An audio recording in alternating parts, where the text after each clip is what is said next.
Live from Fargo and serving you on TV, online, and on the go. This is Valley News Live at 6.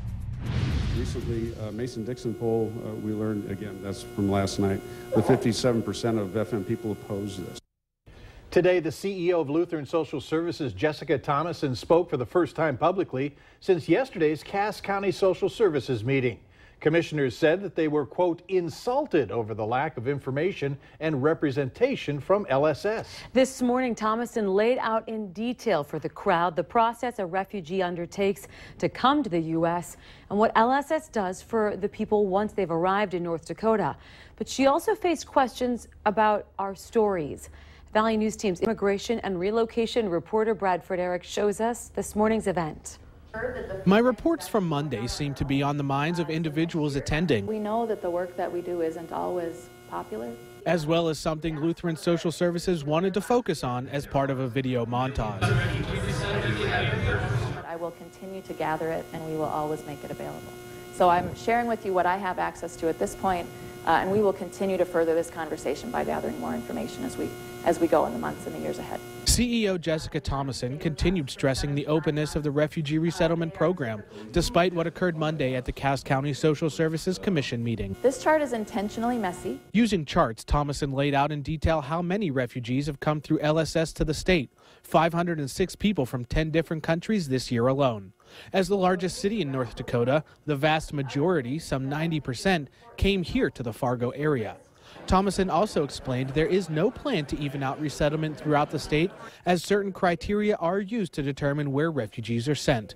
This includes economic climate, housing market, and previously established refugee communities. Bradford Eric, Valley News Live. Thomason did discuss why no representative from the organization was present at Monday's Social Service Board meeting. Again, she said that she had alerted at least 2 people present at the meeting that she had a scheduling conflict. However, neither of those individuals expressed any of that during yesterday's meeting. Well, Valley News Live has commissioned a survey on people's opinions of refugees resettling here to the Valley. And one of the big points that we're touching on, the impact on schools. Districts report spending millions of dollars, tax dollars, teaching refugee children how to speak English, the first step to getting them an education. Educators hire dozens of teachers, outsource for interpreters, and sometimes have no idea when new refugee children will start class. With area districts exploding with growth, we ask if this is another added problem, or do we have an obligation to educate everyone? It's an opportunity for us to make sure that we provide educational services to the kids that come to us, and no matter where they come from. But it does show that maybe there are some misunderstandings that we need to maybe be a little more public about. Now tonight on Valley News Live 10 at 10, Bradford Eric sits down with area school officials, bringing them your concerns and sharing our poll results. A man is in jail tonight, arrested after a robbery at the Shopko in Fergus Falls, Minnesota. The Shopko is located here just off Lincoln Avenue. Police tell us the man walked in, showed an employee that he had a knife, and left with cash. He ran and was arrested not far from the store. The robber's name is not being released at this time, but nobody was injured, and Shopko has reopened for business. Skycam shows a dark sky, but if you look really close at it, it's clear out there. For those of us who woke up this morning and had to travel about, we saw some thick fog. Let's head over to Hutch Johnson to see what we can expect later on into the evening. Hutch? Thanks so much, Mike. For some of our viewers up in the far northern valley, that fog has been pesky all day, and it's held temperatures at bay. We have upper 30s in the Devil's Lake Basin and temperatures as warm as the low 60s in southeast North Dakota this evening. Quite a range of temperatures as the fog continues to be an issue, still near zero in the Langdon area. So be very cautious if you're traveling along or north of Highway 2. Clouds in the picture from the south central portion of North Dakota through northwest Minnesota this evening. The rest of us, clear skies could mean good viewing of potential aurora borealis. Overnight temperatures in the 50s for our evening. There is rain, there is snow, so we could say there's change in the forecast. I'll detail all of that in a few moments. So if you want to see the lights, tonight's the night. It would be a good one. All right, thanks, Hutch. 2 men have been identified as people of interest in a shooting in Dilworth over the weekend. Officials are looking for Leonard Wells and Lloyd Johnson. At this time, no warrants have been issued, but police would like to talk to them. The shooting happened in an apartment located at 202 5th Street Northwest in Dilworth. 4 to 5 people dressed in black and wearing masks came to the front door of the apartment and tried to break it down. They shot at the front door before it was forced open, and further shots were fired at one of the people inside.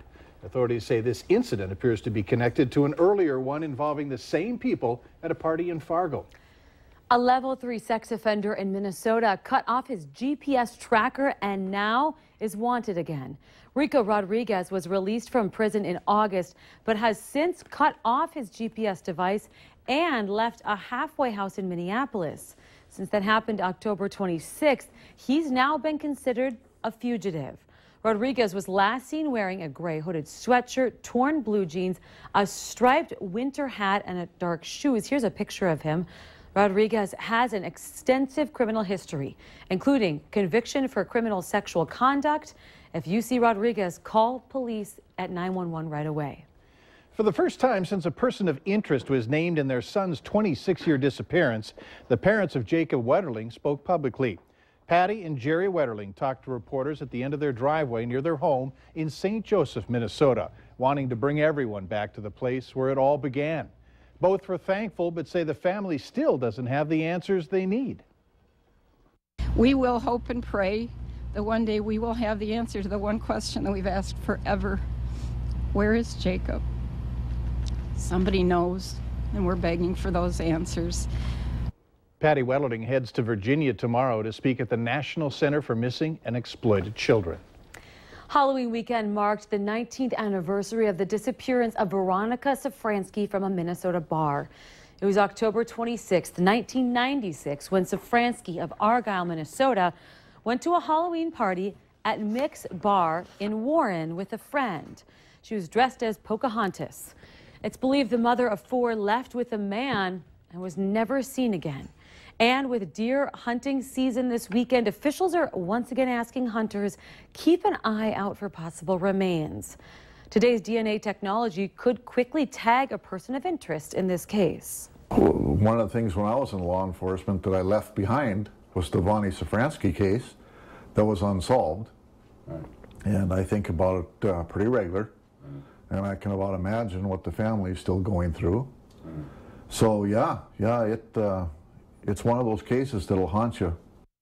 If you have information on this case, you're asked to call the Marshall County Sheriff's Department. Sheriff Jason Bowman says they still receive new leads every once in a while, and they make sure to track down any new information they receive.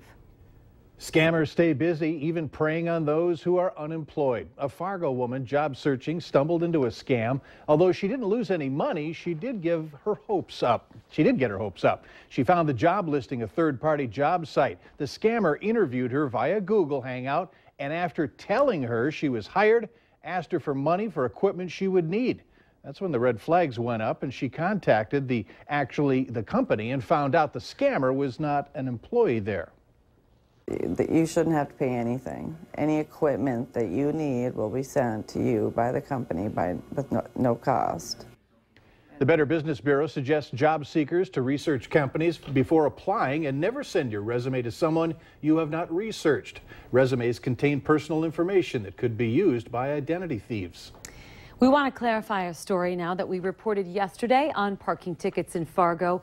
We reported that your first parking violation's free, then the next ticket bumps up to $20, then $45 or more. Well, the correct report is that there is a proposal for a parking fine schedule. Today, if you get a ticket, it's $15 with an additional $5 if not paid on time. With the proposed fine schedule, your first parking ticket is free with parking information. Second, $20. So for 2 tickets, the proposed schedule would be $10 less than currently paying $15 each for the same 2 tickets with a total of $30. For 3 tickets, the cost would be the same as it is now, a total of $45 for 3 tickets. Only after the 4th violation would it cost more. If a person were to receive 4 tickets within a 6-month period, the maximum fine would then be $30. If you receive and actually don't receive a fine for 6 months, the schedule will be reset starting at 0 for the first violation. More than 100 school districts in Minnesota are deciding school bond referendums today. The big theme, school improvements. Here's a look at some of the biggest dollar requests. Moorhead voters are deciding a $78 million school bond referendum. People in the Dilworth-Glendon-Felton district are voting on a $31 million for schools. In Detroit Lakes, voters are weighing in today on a $68 million bond request. And in East Grand Forks, it's a $20 million bond question on the ballot today. There are many more happening today, and for a full list of today's elections, head over to valleynewslive.com and click on the hot button, and we'll have reaction and results for you tonight at 10. And it's Tuesday, meaning it's time for another restaurant report card tonight on Valley News Live, 10 at 10. We travel to Detroit Lakes and investigate Chinese restaurants with outstanding critical violations. Tune in to find out which restaurants need to clean up their act.